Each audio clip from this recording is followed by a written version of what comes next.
direto ali, envolver com direito, com o assunto em pauta que a gente tem, mais grande do pessoal que nos acompanha são líderes dos seus municípios, né? Eu já contei na última lá, por curiosidade, amigos que tem mais de 80, 90 pessoas de municípios diferentes durante uma live nossa. Então são pessoas que são líderes, são pessoas que têm acesso às comunidades, que vai poder saber orientar bem essas pessoas como lidar. Como a doutora falou, e é bastante importante a gente trazer a parte legal da Lei Maria da Penha, que é a Lei 11.340 de 2006, que muita gente ainda não entende direito. Até eu acho que falta um pouco dessa discussão da parte legal. Até que a gente vê muita coisa, não sou especialista em direito criminal, mas lembro porque na minha fase acadêmica, quando estava na graduação, estava se discutindo muito a questão, então a gente fez muito seminário, a gente acompanha no dia a dia. Então, primeira coisa, ela não tipifica um crime, né, doutor? Não tem assim, o crime da violência doméstica, né? Mas ela é toda uma situação, inclusive, de questões sociais que envolve essa política de proteção à mulher. Desde isso que o senhor falou, antigamente, uma lesão, uma agressão verbal, uma injúria, uma calúnia, não era crime suficiente para deixar o agressor preso. Exatamente. E aí acabou hoje não tem mais um TCO nesses casos, e aí sim já pode até a autoridade policial lavrar um flagrante delito nessas situações. Porque se for ver o crime mesmo de lesão corporal leve, por exemplo, ou uma calúnia, uma injúria, não tem dentro daquele crime ali potencialidade para deter a pessoa com uma prisão em flagrante. Normalmente lavrava-se um termo circunstanciado e depois ia para o juizado. Então a lei foi importante, também mudou toda a parte processual, que ela fez criar os juizados especiais, né? As várias especializadas que têm mais conhecimento, mais tato para lidar com as mulheres, né? A questão dos assistentes sociais, os grupos multidisciplinar que conseguem dar uma ajuda, que eu ainda acho pouco, que eu acho que para a mulher ir fazer a denúncia, ela tem essa preocupação com quem eu deixo meus filhos, como eu vou sobreviver, né? Se eu dependo 100% do meu marido, né? Então fica todas essas questões sociais que a lei trouxe um lado para isso, uns aumentos de pena, a questão da medida protetiva, né? 48 horas depois a autoridade policial pode decretar e pedir o afastamento da casa. Até interessante que até questões cíveis, né? Como pensão alimentícia, o próprio divórcio, já trata dentro da área civil. Então, a gente que lida bastante no escritório, a gente vê, né? Uma questão de uma violência doméstica com um processo de separação, depois unifica tudo e isso realmente facilita. Então, a Lei Maria da Penha, ela envolve muito mais do que a tipificação do crime, que afinal, na verdade, nem tem essa tipificação, né? E a gente vinha falando até da questão do feminicídio. O Código Penal brasileiro não tem um artigo lá que tipifica lá o crime contra a mulher. E violência doméstica, e aí vou falar até a parte jurídica, não é só violência física, como a doutora falou. Ela também é psicológica, moral e sexual, né? Até a questão do consentimento. E a patrimonial, que a gente vê muito falando, porque é uma forma também do homem, né? De mexer na questão financeira, porque eu acredito também que até para a questão da denúncia atrapalha muito. E eu vejo, doutora, hoje nem tanto, mas no início da advocacia, eu via muito isso, nessa questão até da representação judicial. A mulher vinha até o escritório para entrar com uma ação e depois já vinha toda a família, os próprios filhos, igual a senhora falou. Filhos, e como eu falo, filhas mulheres. Fazendo a mãe não fazer a denúncia, a representação, por conta de outras circunstâncias, como moradia, como a questão de pensão alimentícia e dentre outras variáveis ali que faziam que a mulher retirasse essa representação. E hoje eu gostaria até que a senhora abordasse um pouco mais essa parte de como que está essa assistência e essa representação da mulher. Ela é condicionada, ela é incondicionada? Como que a mulher tem essa proteção para ela fazer a denúncia do agressor? Então, hoje é incondicional. Aconteceu, foi feita a denúncia, ela não tem mais aquele direito de voltar atrás. Porque o que acontecia no início? Denunciava, vinha a pressão do agressor e ela voltava atrás. Então hoje denunciou, uma vez denunciado, ele vai responder o processo até o fim. Então, agora que eu quero aqui responder, que complementa a pergunta do Iago, medida protetiva ao longo do tempo, pós Maria da Penha, se mostrou efetiva? Diminui o número de reincidência nas agressões domésticas? Iago, é claro que, embora a medida protetiva ela tenha ajudado muito, mas ainda existem muitos problemas no sistema que não dá a efetividade que ela poderia dar. Hoje, por exemplo, nós temos muito mais ferramentas que são previstas na Lei da Maria da Penha, mas que não foram implementadas. E cada vez mais precisam disso. Por exemplo, uma medida protetiva hoje, a pessoa vai pegar um papel e vai para casa. Então ela vai ter a garantia que aquilo vai ser cumprido se a pessoa que agrediu tiver essa sensibilidade de que se ele descumprir aquilo, ele pode ir preso, uma série de fatores que pode acontecer, ele pode agravar a situação dele. Só que existem pessoas que não têm medo desse papel, então ela não garante 100% da segurança. Por isso que hoje eu falo, o que nós precisaríamos de ter algo que complemente isso, que é o botão do pânico. Que inclusive aqui no estado de Mato Grosso, foi vetado, né? Inclusive o deputado Claudinei, ele entrou com esse processo, com esse projeto de lei, e esse projeto de lei, embora aprovado pela Assembleia Legislativa, ele foi vetado pelo governador por entender que tinha vício de legalidade, de legitimidade, iniciativa, né? de iniciativa, que teria que ter sido... Impacto financeiro. Um absurdo. Porque tinha impacto financeiro e deveria ter iniciado pelo executivo. Tudo bem, eu até entendo que de repente ele tenha razão nisso, porque realmente vai gerar impacto financeiro para o governo. Mas, já que foi vetado só por esse vício, então que entrasse com um projeto de lei novamente, porque esse projeto de lei essa lei foi vetada no início de 2020. Sim. Nós estamos agora no mês de junho e não entrou projeto nenhum. Entraram vários outros projetos lá, até para aumentar salário, né? Aumentar salário do secretariado, dos cargos comissionados, entrou projeto. Lá tinha orçamento para isso. Mas para implementar uma lei que poderia ajudar tantas mulheres e salvar tantas mulheres, não tem orçamento. Então é exatamente por isso, por esse tipo de atitude dos nossos governantes, dos nossos legisladores, que a mulher continua sofrendo. Porque aí aquela mulher que recebeu a medida protetiva, que foi com um papel para casa, se o marido resolve, o ex-marido resolve ir lá, ela não tem como se defender. Se ela tivesse botando pânico, ao ele chegar a determinada proximidade, que se vamos supor, se foi definido que a 200 metros dele, ele não pode se aproximar, então quando ele estiver próximo dela, a 200 metros, o botão vai disparar.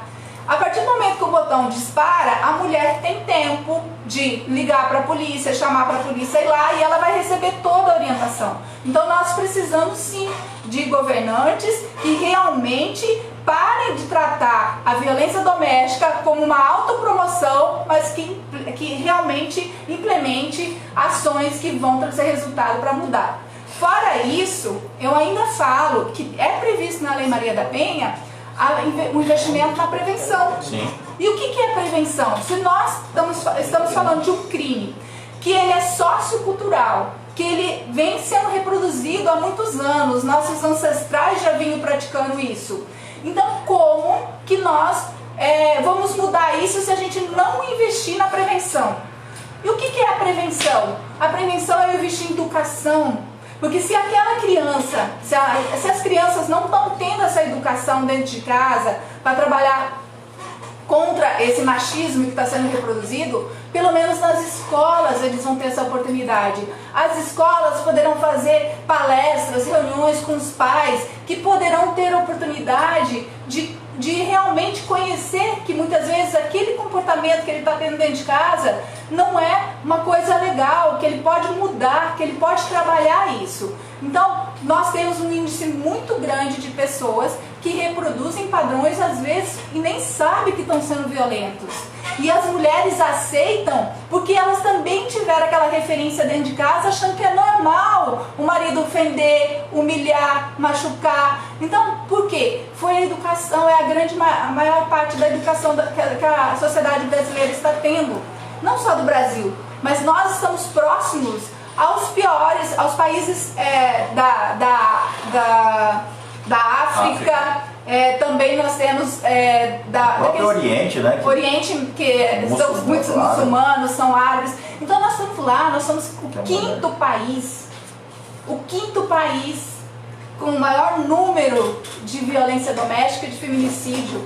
E o estado de Mato Grosso, ele é o primeiro, ele está sempre assim, entre primeiro e segundo estado como o com maior índice de violência. Então, isso é um alerta, nós precisamos fazer algo para mudar. É necessária essa mudança. E isso só vai mudar a partir do momento que toda a sociedade tiver essa consciência. Aqui nós não estamos falando de estar contra o homem, mas de trazer o homem para lutar, juntos. Porque nós vamos só mudar essa questão da sociedade se todos se unirem para mudar essa realidade. Você já pensou? Nós estamos no mês de junho, mês dos namorados, mês que a gente teria que estar aí trabalhando, valorizando a família, relacionamentos, e nós estamos aqui falando de violência doméstica. Porque não para na mulher, né? Sim. E agora nesse período de pandemia... Infantil também tem crescido muito, né? Eu olhei alguns dados, o aumento de violência no âmbito familiar cresceu muito. Eu cheguei a ver alguns estados que o aumento de 40%. Exatamente. Porque os pais, até a questão da escola, né? Eu vi alguns comentários falando, né? A criança não está indo para a escola e o pai está com aquela obrigação, e a mãe está com aquela obrigação de acompanhar o filho no ensino à distância, e não tem aquela certa, vamos dizer, paciência para lecionar, porque as escolas não estão dando, está dando um EAD e tem obrigatoriamente estar acompanhando ali. Tem que estar do lado. Então eu vi alguns relatos grandes lá, e a Maria da Penha também, né, doutora, não fala só da mulher, mas também essa relação doméstica. E aí eu já te vou fazer uma pergunta aqui respondendo os nossos seguidores. Eles estão perguntando se a Lei Maria da Penha, ela cabe para as empregadas domésticas. Sabe me dizer essa questão legal? Eu confesso que eu dei uma estudada e não cheguei a uma conclusão, mas me perguntaram aqui. A Lei Maria da Penha, ela cabe na violência que acontece no ambiente doméstico que seja de gênero. Ela não pode ser estendida para o homem. Por exemplo, se existem casos de homens que são vítimas de violência doméstica, a gente não tem estatística sobre isso. Tirando a brincadeira aqui, o meu amigo João Vargas, ele falou pra mim aqui num comentário, um pouco só de ele. Falou, Carlos, fala lá na live que minha esposa tá me batendo. Senhor João, faz tempo isso já, né? Mas o senhor tá merecendo. Então, essa brincadeira, muitas vezes é brincadeira, mas existem homens aí que realmente vivem em relacionamentos abusivos, só que quando é o homem, ele não enquadra na Lei Maria da Penha. Isso já foi até juridicamente, teve advogados que tentaram entrar com ação usando a Lei Maria da Penha, mas foi descartada qualquer hipótese. Então, a Lei Maria da Penha, ela não pode ser usada, no caso, para defender para homens. Isso é um agravante, sabia? Sabe por quê? Homens, por si só, se eles sofrem a violência doméstica, até por conta dessa piadinha que você fez aí, Carlos, eles vão ter muito mais dificuldade de denunciar, de pedir ajuda, porque se a mulher tem vergonha, imagina o homem, ele pedir ajuda, e quando ele resolve fazer isso, o que acontece? O sistema não está preparado para atender um homem que é vítima, porque quando ele chega lá na delegacia, e eu estou falando isso porque eu já peguei casos de homens, que eles tinham aí um homem lá de quase 2 metros de altura, que apanhava de uma mulher de 1,5 metro. E aí? Como a delegacia está preparada, o Ministério Público está preparado para atender um caso desse? Não está, porque na mente da pessoa já está, que estão lá trabalhando, já está produzindo que a mulher é a vítima. A lei defende a mulher. Então, nós temos que Então, nesse sentido, o judiciário, a polícia civil, toda essa infraestrutura precisa estar preparado também para atender esses casos, porque muitas vezes tira o filho lá do lado do pai para colocar do lado da mãe, que é, muitas vezes, que é a agressora, que é a abusiva. Porque não é só o homem que é abusador, nós temos mulheres que são abusadoras também. Agora, a gente entra até na questão de alienação parental depois, né? Isso, principalmente na hora de separação. Então, é um processo bem complicado. E os números de divórcio também é incrível, de separações, como vem aumentando essa pandemia, trazendo um pouco mais para o momento que nós estamos vivendo. Por isso toda essa preocupação. Mas só respondendo aqui, que foi perguntado, para deixar o pessoal sem resposta, a questão da empregada doméstica tem duas teses, aí vou entrar do lado jurídico.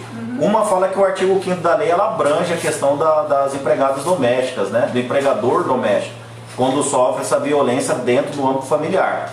Outro já diz que entra mais para a relação de trabalho, então seria mais um assédio moral, né? Ou se for uma agressão sexual, um próprio assédio sexual. Mas dentro do âmbito familiar, quando se considera um empregador, há entendimento sim que o artigo 5º, inciso 1º da Lei Maria da Penha abrange também as mulheres. É que a legislação foi evoluindo de lá para cá, né? Então hoje já, por exemplo, o assédio moral, ele já, na época da Lei Maria da Penha, ele ainda não existia da forma que ele é hoje, não abrangia tanto.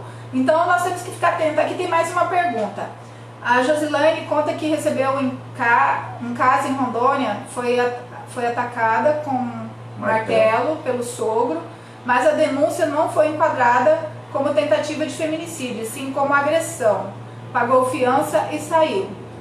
Josilane, essa questão ela entra no caso do livre-arbítrio do juiz, porque os juízes eles têm autonomia em decidir. Embora a lei fale algo, nós não podemos entrar no mérito do que o fez decidir daquela forma. Então, eu não posso responder num caso assim, onde eu só recebi uma mensagem dessa sem ter conhecimento do processo. Sim. Então, não tem como a gente falar foi errado, foi certo, por conta dessas questões judiciais, que o juiz ele tem liberdade de decidir de acordo com o seu entendimento, considerando a legislação. Então, dentro da legislação, ele considerou que no seu caso foi apenas agressão. Agora, para eu falar para você, tá errado, tá certo, eu precisaria ver o processo nesse caso. Não é? Cada caso é um caso e difícil pra gente, até porque não é a questão nossa aqui resolver peculiaridades e fazer atendimento, mas trazer para todos um conhecimento da norma, né? E das formas até. Voltando um pouco da atuação parlamentar no Estado, Sirlei, eu vejo assim até, a gente vem cobrando muito, todos sabem que eu sou assessor parlamentar do deputado Silvio, e a gente vê muito a questão da cobrança dos deputados, inclusive o deputado Silvio bate muito nessa situação da patrulha Maria da Penha, né? Porque realmente a polícia ter também pessoas especializadas para atender esse tipo de ocorrência. Só que aí quando a gente vai nas cidades e vê nas situações quando a gente viaja, a gente vê que até as delegacias das mulheres às vezes não tem nem plantão 24 horas. E essas agressões normalmente é no período noturno, né? E aí como que faz? Espera amanhecer o dia, tranca no quarto? Então são várias situações que a lei coloca, mas na prática não é atendido, bem como até as notificações. Eu não vi ainda nenhuma pessoa vítima de agressão doméstica que está na lei isso, que ela tem que ser notificada do procedimento, do inquérito, da ação penal, dos procedimentos, se foi solto, se não foi solto, até para a mulher que precaver. Aí por isso até da questão do botão do pânico também achei bastante injustificável aí não ser sancionado uma lei tão importante que já tem em muitos outros estados. Eu estive num evento lá no Rio de Janeiro que esteve presente aquela atriz Cristiane, uma que foi agredida pelo marido que era Cristiane de Oliveira? Não? Não a Cristiane de Oliveira, uma outra Cristiane. Ela era atriz da Globo. E ela era casada, acho que com um chanceler, alguma coisa, alguém importante aí, um poderoso. E ela filmou, não sei se ficou sabendo, ela filmou dentro de casa as agressões, aí ela conseguiu denunciar, saiu na Rede Globo. Diplomata. É um diplomata, isso. Então esse diplomata, e mesmo ele dentro cadeia ela recebia ameaças. Então, eu estive nesse evento. Cristiane Machado. Isso, Cristiane Machado. Eu estive com ela no evento, inclusive tem fotinho dela comigo lá no meu Instagram, que a gente conversou sobre isso.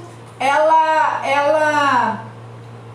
falou pra gente que a partir do momento que ela conseguiu começar a viver, a partir do momento que ela recebeu esse botão do pânico, porque aí, e no dia que ela recebeu o botão do pânico, ela estava, ao primeiro dia, ela tinha recebido e foi na terapeuta dela. Quando ela estava na terapeuta, no primeiro dia, o bip disparou.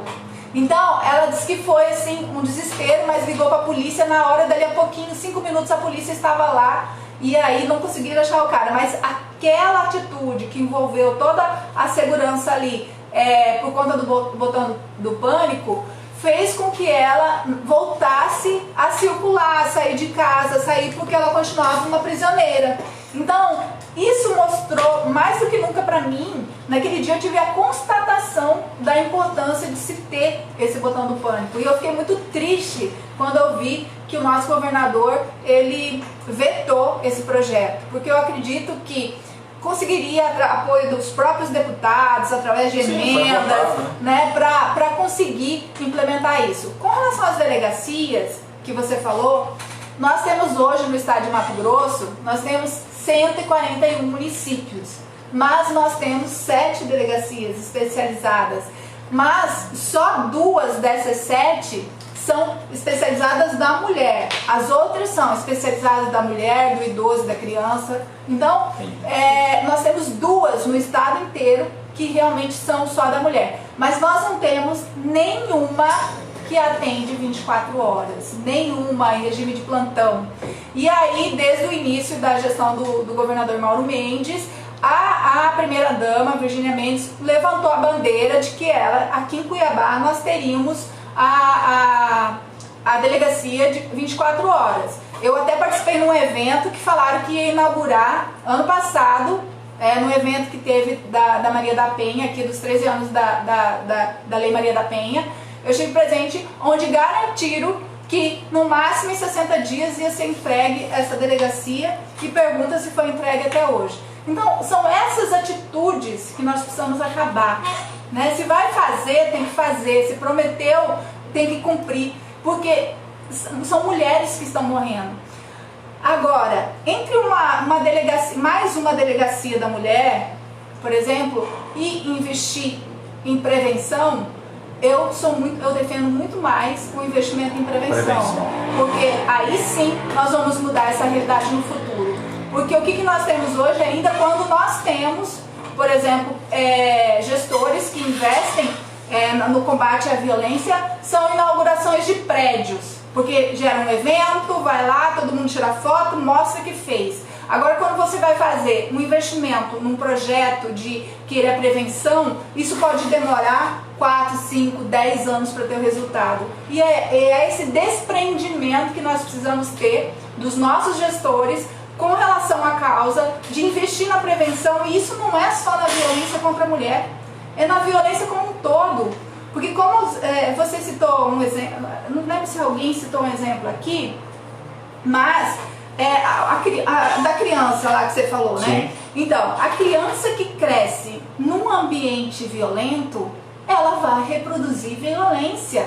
Então, e essa violência necessariamente não quer dizer que ela vai ser só doméstica. Ele pode, dali a pouco, começar a bater no coleguinha da escola, depois ele vai crescer, vai ficar agressivo com outras pessoas. Então, é no berço, é dentro da família, é ali com as crianças que nós temos que investir para mudar a realidade da violência no Brasil e no mundo.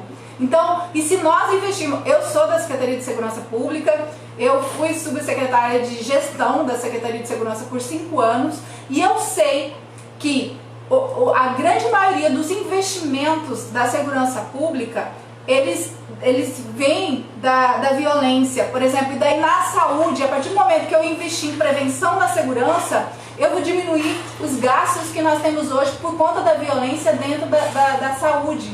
Então, a prevenção é a saída.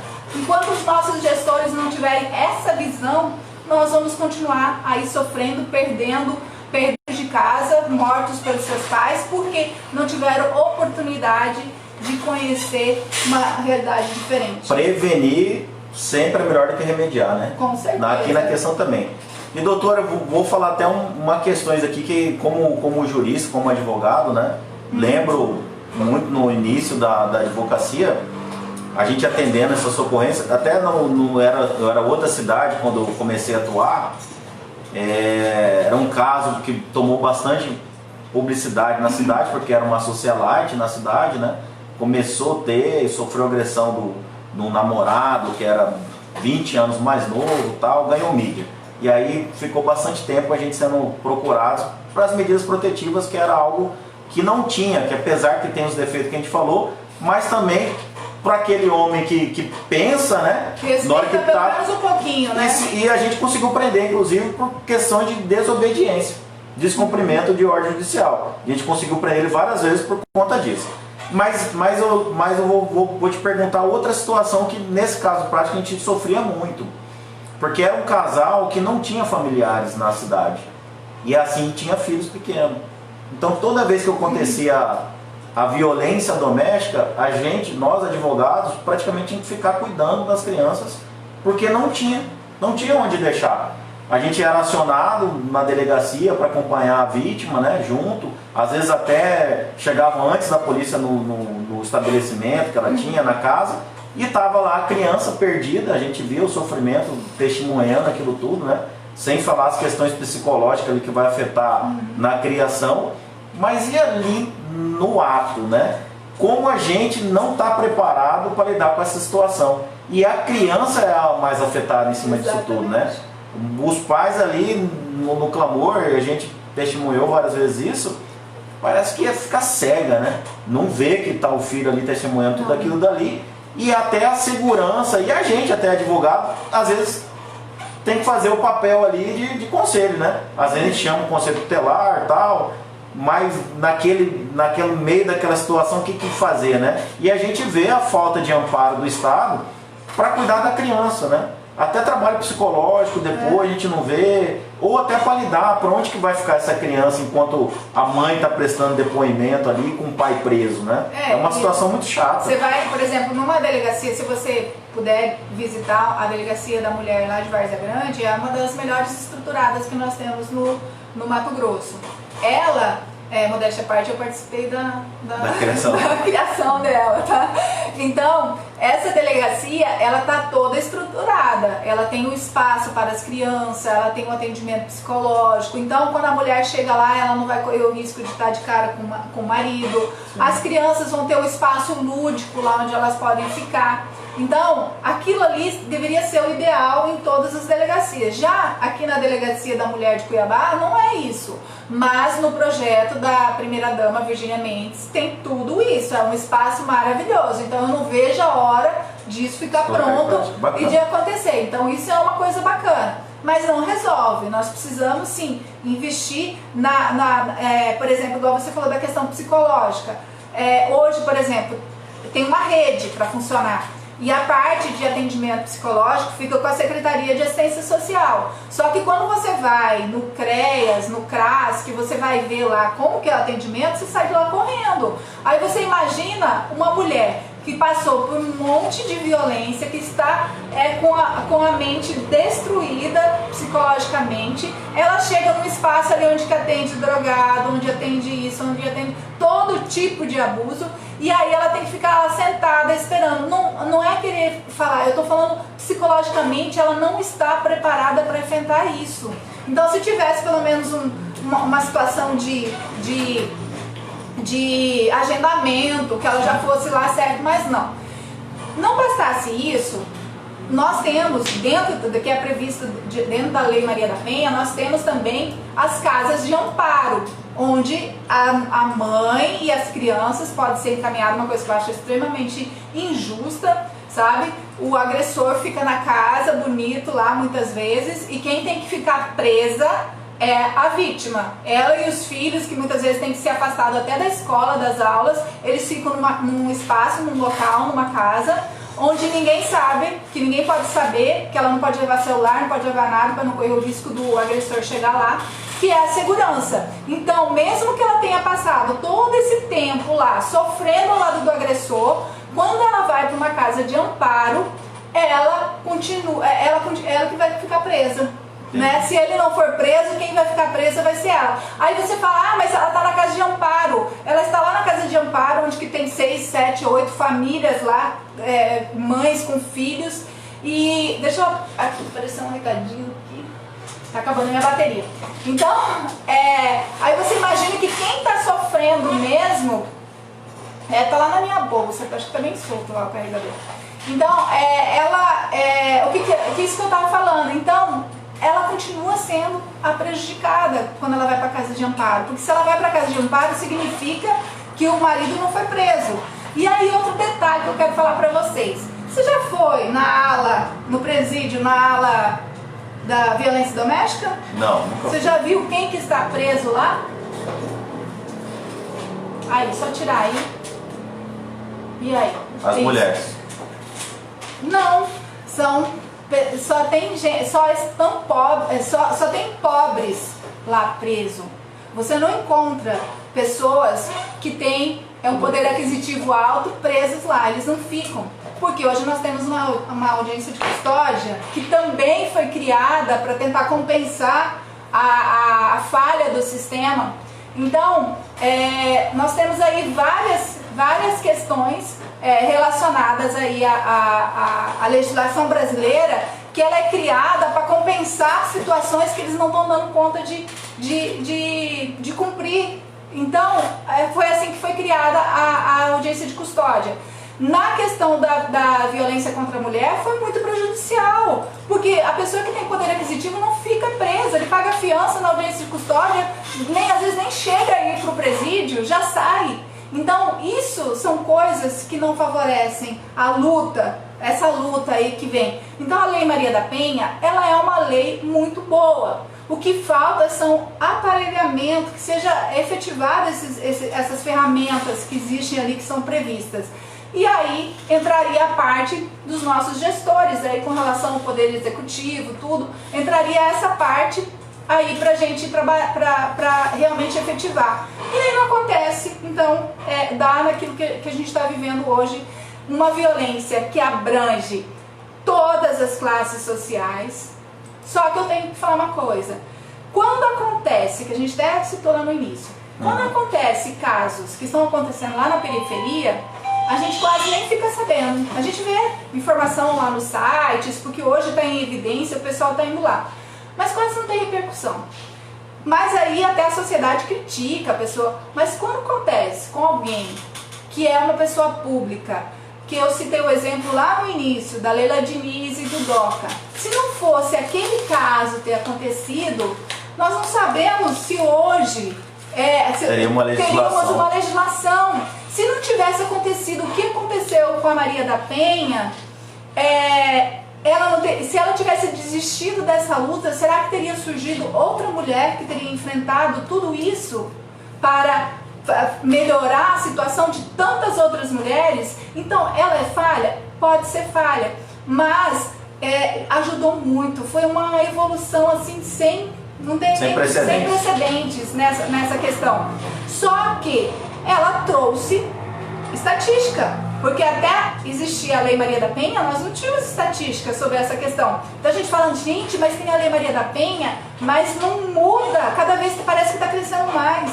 Na verdade... Porque as mulheres estão denunciando mais também. As mulheres estão denunciando, as mulheres estão perdendo esse medo. Hoje nós temos assim, vários programas, que eu até fiquei de falar também sobre o projeto Supere-se, né? Que é o projeto que eu desenvolvi, que eu criei.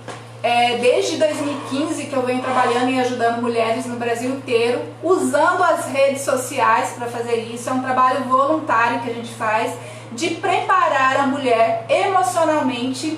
Na verdade, eu preparo a vítima. E já atendi alguns casos de homens que estavam sofrendo a violência. Então, é um programa de desenvolvimento comportamental, onde a gente usa técnicas de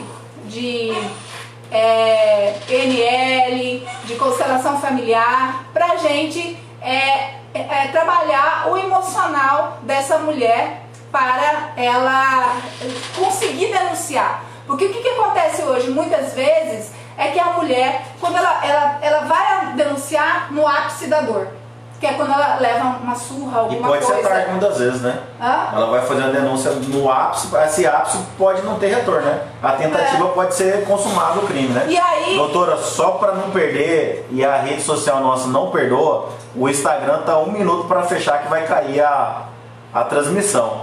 Então, para a senhora fazer as considerações, inclusive nos projetos aí, parabéns pelo trabalho que vem desenvolvendo e anuncia aí que o pessoal tá sabendo e procurar bastante, que a audiência nossa hoje foi muito boa. Gente, procura eu nas mídias sociais, Sirley Teis, então vocês podem procurar, que a gente dá esse apoio para mulheres, para vítimas de relacionamento abusivo. Então é só entrar em contato, deixa recado que a gente retorna. A gente tem um grupo de apoio que são mulheres que já sofreram, superaram e hoje estão dispostas a ajudar através de terapia em grupo. Temos reuniões semanais onde eu faço trabalhos, exercícios sistêmicos com essas mulheres para elas desenvolverem o emocional para conseguir denunciar e também para superar os traumas e crenças aí que ela desenvolveu durante esse relacionamento abusivo. Acabou, né? No Instagram já foi encerrado porque o Instagram não perdoa. 50 minutos, o Facebook também vai encerrar. Pessoal, 1 hora de live, pouco, né, doutora? Já convido aqui para uma próxima segunda-feira para a gente esgotar bastante o assunto. Eu vejo também, e até um contraponto que eu acho que é até tema de uma live propriamente dita, a questão do feminicídio, né? A gente pode falar só dele. Eu como legalista até e confesso, apesar de ser defensor da Lei Maria da Penha, eu não acredito que a questão da legalidade do feminicídio, para mim foi até uma legislação que o STF fez, eu não vejo a necessidade de fazer um crime específico para aquilo. Para mim, o homicídio por si só teria, uma vez que a Lei Maria da Penha ela abrange como um todo. Mas eu sei que a senhora diverge sobre esse assunto e eu acho que é um tema bastante, já fica convidado para a gente debater, que o nosso tempo não perdoa, já está acabando. Fico muito feliz de ter recebido aqui, é bom rever os amigos, né? Espero que tão logo aí tenhamos sucesso aí em outras parcerias, né? A doutora Sirley Teis, além de uma excelente advogada, vou até falar como ativista, doutora, me desculpe aqui, não sei se gosta ou não desse termo, mas uma ativista sim dos direitos das mulheres. A gente vê sua causa, sua página, a gente acompanha bastante seus artigos, né? Escreve no RD News também e várias outras, que é uma fonte ali de conhecimento pra gente também, que vê a questão pública. E outras parcerias, seu trabalho na questão de marketing, né? Político para as mulheres, para os homens também. É muito bacana, tem um conteúdo muito bem feito, de ótima qualidade. A gente está aprendendo, estamos aqui caminhando, mas vamos chegar nessa qualidade. Espero que junto com você aqui e outros temas, o pessoal gostou muito, muitos casos práticos. E já fica convidado para uma próxima.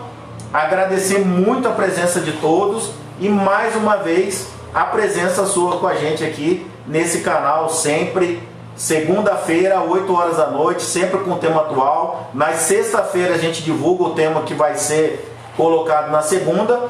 Então o pessoal que está nos assistindo pode mandar sugestões aqui pra gente. A gente até muda, né? A gente até conversado com você, até eu me bananei com essa pandemia toda aqui, já tô com o meu relógio biológico todo já pensando que é dia 8. Que eu tinha combinado até de falar um pouco de liberdade de expressão por conta de toda essa interferência do STF. Então, provavelmente, segunda que vem, nós vamos falar um pouco de liberdade de expressão. Acompanhe a gente pelo Facebook, pelo Instagram, dos nossos convidados também. E agradecer o pessoal da TV Seu Web, que está transmitindo a gente para mais de 20 cidades na região oeste, que tem aumentado muito aí, a gente vê, por conta do pessoal parabenizando a gente bastante nos grupos.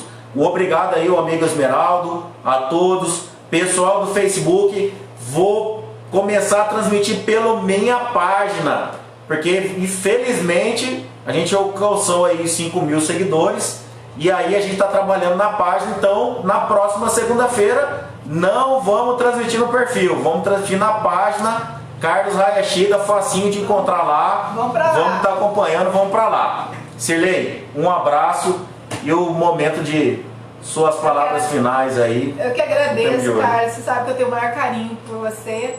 e para toda essa equipe aqui que está acompanhando a gente, trabalhando com a gente até agora. Quero agradecer aí todo mundo que esteve presente, também quem for ainda assistir essa live. Tem um conteúdo muito interessante, gostei muito de estar aqui com vocês.